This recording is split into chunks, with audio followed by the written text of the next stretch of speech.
So one more beautiful colour. So ఇది వచ్చేసి green కలర్తో ఉంటుంది, లైట్ సీ గ్రీన్ కలర్లో తీసుకున్నారండి కలర్ వచ్చేసి. బ్లౌజ్ చూపిస్తాను పళ్ళు. సో చూసారు కదా, దిస్ ద బ్యూటిఫుల్ పళ్ళు. సో మనకి పళ్ళు మీద శారీ మీద కలర్ కాంబినేషన్స్ కూడా చూడండి చాలా నీట్గా ఇచ్చారనమాట.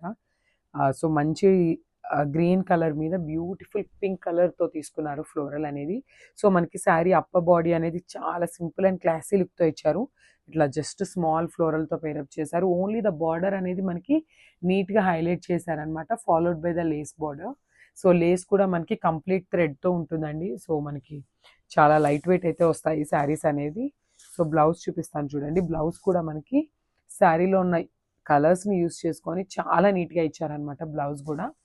అండ్ ఫాలోడ్ బై ద హ్యాండ్స్కి కూడా చూసినట్లయితే బ్యూటిఫుల్ థ్రెడ్ బార్డర్ అయితే పేరప్ చేశారు. సో కంప్లీట్ లుక్ చూపిస్తాను, just have a look. Sari అయితే చాలా సాఫ్ట్ ఉందండి ఫ్యాబ్రిక్ వచ్చేసి. సో సో హలో అండి, వన్ మోర్ బ్యూటిఫుల్ క్యాటలాగ్ అయితే వచ్చేసాము. అండ్ ఫ్యాబ్రిక్ వచ్చేసి కంప్లీట్ మనకి చినాన్ ఫ్యాబ్రిక్ వస్తుంది అనమాట. చూసారు కదా, బ్యూటిఫుల్ క్రీమ్ కలర్ మీద ఆల్ ఓవర్ కూడా మనకి ఫ్లోరల్ డిజైన్ అయితే తీసుకున్నారు. నేను క్విక్గా శారీ అయితే ఓపెన్ చేసి చూపిస్తాను చూడండి. దిస్ ద కంప్లీట్ శారీ అండి. సో చూసారు కదా, బ్యూటిఫుల్ ఫ్యాబ్రిక్ అనమాట. మనకి పళ్ళు వచ్చేసి ఇట్లా పెద్ద ఫ్లోరల్ ప్యాటర్న్తో ఇచ్చేసి హైలైట్ చేశారు పళ్ళుని. అండ్ 3 సైడ్స్ వచ్చేసి లేస్ బార్డర్ ఉంటుంది. సో ఒకసారి నేను బార్డర్ చూపిస్తాను క్విక్గా చూడండి. బ్యూటిఫుల్ థ్రెడ్ బార్డర్ ఉంటుంది విత్ సెల్ఫ్ కలర్తో తీసుకున్నారు. అండ్ బ్యాకింగ్ కూడా చూడండి చాలా నీట్గా ఇచ్చారు లేస్ అనేది. అండ్ మనకి శారీ బాడీ చూసినట్లయితే ఇట్లాగా అప్పర్ బాడీ అనేది కంప్లీట్ ఇట్లా స్మాల్ ఫ్లోరల్ బంచెస్తో పేరప్ చేశారు. అండ్ ఇక్కడ కింద వచ్చేసి మంచిగా ఇట్లా పెద్ద పెద్ద ఫ్లోరల్స్తో పేరప్ చేశారండి. శారీ అయితే చాలా బాగున్నాయి అండ్ చాలా లైట్ వెయిట్ ఉన్నాయి శారీస్ అయితే. అండ్ బ్లౌజ్ చూపిస్తాను, just have a look. Generally మనకి ఇట్లాంటి చినాన్స్ కానీ జార్జెట్స్కి ఏమవుతుందంటే ఇక్కడ ఇట్లా ఫ్లోరల్ ఉంది కదా, సో అదే ప్యాటర్న్ యూస్ చేసుకొని బ్లౌజ్ అయితే ఇస్తారు. కానీ వీటికైతే చాలా డిఫరెంట్గా ఇట్లా చూసారు కదా, శారీలో యూస్ చేసిన కలర్స్ని ఇట్లాగా బ్యూటిఫుల్ బ్లౌజ్ అయితే పేరప్ చేశారనమాట. చాలా బాగుంది శారీ విత్ బ్లౌజ్ లుక్ అనేది. So final look of the sari చూపిస్తాను, just have a look. So sari అయితే సెమీ ట్రాన్స్పరెంట్ ఉంటుందండి, నాట్ టూ ట్రాన్స్పరెంట్, చాలా లైట్ ట్రాన్స్పరెంట్ ఉన్నాయి. అండ్ కలర్ చార్ట్ కూడా చాలా నీట్గా వచ్చింది. సో చూసారు కదా.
సో ఇది వచ్చేసి మంచి స్కై బ్లూ కలర్ టోన్తో తీసుకున్నారండి శారీ వచ్చేసి. సో క్విక్గా శారీ అయితే ఓపెన్ చేసి చూపిస్తాను మీకు. Sari colour tone and sari మీద ఫ్లోరల్ అనేది చూసారు కదా. చాలా రిచ్ పళ్ళు అయితే ఉంటుంది, బ్యూటిఫుల్ పళ్ళు. సో మనకి పళ్ళు కూడా కంప్లీట్గా ఇట్లా ఫ్లవర్ డిజైన్తో పేరప్ చేశారు. అండ్ మనకి రిమైనింగ్ బాడీ చూసినట్లయితే చూడండి మనకి ఎంత బాగుందో శారీ బాడీ అనేది. చాలా నీట్గా ఇచ్చారు, నాట్ టూ హెవీ అండి. శారీస్ అయితే చాలా క్లాసీ లుక్ ఉన్నాయి. సో చూసారు కదా కంప్లీట్ లుక్ అనేది ఎంత బాగుందో శారీది. చాలా నీట్గా ఇచ్చారు, ఫ్లోరల్ ప్యాటర్న్ కూడా బ్యూటిఫుల్. మనకి శారీ మొత్తం కూడా ఇట్లానే ఉంటుంది, followed by the thread Lay's with self colour and blouse. So blouse వచ్చేసి మనకి ఇట్లా మల్టీ కలర్ యూస్ చేసుకొని ఇచ్చారు. హ్యాండ్స్కి వచ్చేసి థ్రెడ్ లేస్ వస్తుంది. Thank you.